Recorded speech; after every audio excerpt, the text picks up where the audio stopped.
चला बे स्टार्ट कर 1 2 3 एक्शन। अरे लील जोरे लुली आई माल छोरहर लस लस करता सामान परहर रानी कटहर अखो गइलु गुल गुल रसगर खइबू का कटहर। अरे बेटी फरौना ई क्या करता सर? आई खुला आगना में कोरा धइले बड़ा सर। अरे बाबूजी हमनी के वीडियो बनावत हईं जा इंस्टाग्राम आ फेसबुक यूट्यूब अपलोड करे खातिर। अरे बेटी फरौना अपने त नाचते बड़ा हमर पतो होइए के नाचावत रे एकरा सिनेमा तक भेज द ऑर्केस्ट्रा में भोसड़ी जाके नाची तनी को लाज शर्म बे करा। देखा तनी जिद्दो गलावा कैसे हमारा के बोलता।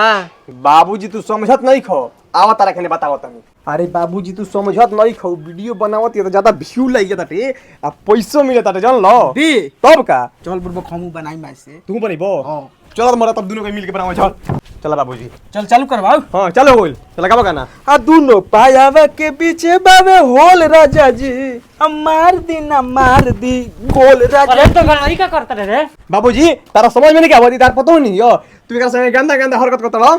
देखा तनी होइसे मारता। अरे हम तूने जानते हैं कि हमार पतो है हां फिल्मिया में सब की देखी त जानबे करी के एकर मेहरारू ही है बुढ़ावा के। भागी दो गला साथे हम रील ना बनाई चली। हां चल चल ई साला एने ओने खुद ताटे जो घर जो खाना बनाऊ।